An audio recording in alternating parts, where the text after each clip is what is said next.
Hello friends, welcome to Verma study point. तो चलिए आज हम स्टार्ट करते हैं। आज हम पढ़ने वाले इंपॉर्टेंट प्रोवर्ब्स। प्रोवर्ब्स क्या होती हैं? प्रोवर्ब्स मीन्स जो कहावतें होती है हिंदी में, जैसे कि कर भला तो हो भला, या लोहे को लोहा काटता है, लालच बुरी बला है। इसी तरीके की कहावत मीन्स 2-3 वर्ड होते हैं जिससे हमें पूरा सेंटेंस क्लियर हो जाता है और हिंदी में काफ़ी अच्छी भी लगती है सुनने में। आज हम इनको इंग्लिश में पढ़ने वाले हैं और आपको ये एज इट इज़ याद करनी होगी, क्योंकि इनके लिए कोई रूल नहीं होता। ग्रामर के अकॉर्डिंग रूल इनमें फॉलो नहीं होता। ये एज इट इज़ ही होती है। मीन्स हिंदी में भी ऐसे वर्ड 2-3 वर्ड होते हैं जिससे पूरा वाक्य हमें क्लियर हो जाता है, ऐसे इंग्लिश में होते हैं। तो सबसे पहला है कर भला तो हो भला, जिसके लिए हम यूज़ करते हैं लाइट रिफ्लेक्ट्स लाइट। नेक्स्ट है लोहे को लोहा काटता है। आप इसके लिए यूज़ करेंगे diamond cuts diamond, diamond cuts diamond. Next है जैसे को तैसा, मीन्स जैसा करोगे वैसा भरोगे। जो आप कर्म करते हैं उसका फल आपको जरूर मिलेगा, तो इसके लिए आप यूज़ करते हैं टिट फॉर टैट।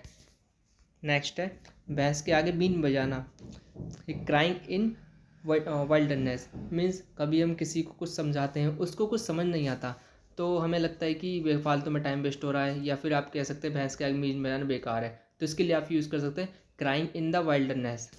नेक्स्ट है लालच बुरी बला है, तो इसके लिए आप यूज़ करते हैं avarice is the root of all evils. Next है अंत भला तो सब भला।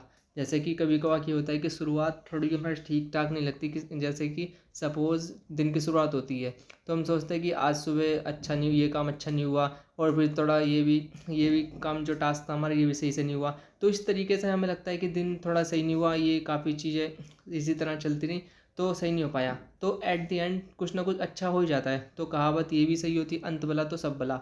All is well that's and well, means all is well that ends well. Next है जैसा बोओगे वैसा काटोगे। मीन्स जो आपने कर्म करते हैं फिर कुछ एक्शन करते हैं तो उसके हिसाब से आपको फल जरूर मिलता है उसका। तो you ripe what you so, you ripe what you so.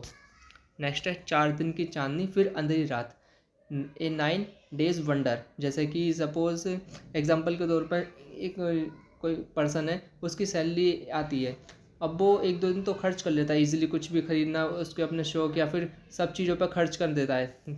अब फिर उसके बाद जो नॉर्मल डेज आते हैं उसमें फिर अंधेरी रात हो जाती है। मीन्स 4 दिन की चांदनी फिर अंधेरी रात, ये इस पे ये एक तरीके से रियल लाइफ पर बेस है ये कहावत। नेक्स्ट है जब तक सांस तब तक आस, hope test life, hope test life. Next है जिसकी लाठी उसकी भैंस। अब इसके लिए माइट इज़ राइट। जैसे कि जो पावरफुल पर्सन होता है या फिर जिसकी ज़्यादा वैल्यू होती है, जिसके पास ज़्यादा रेपुटेशन होती है, तो उसकी ज़्यादा चलती है। तो इसके लिए ये भी कहावत सही है जिसकी लाठी उसकी भैंस।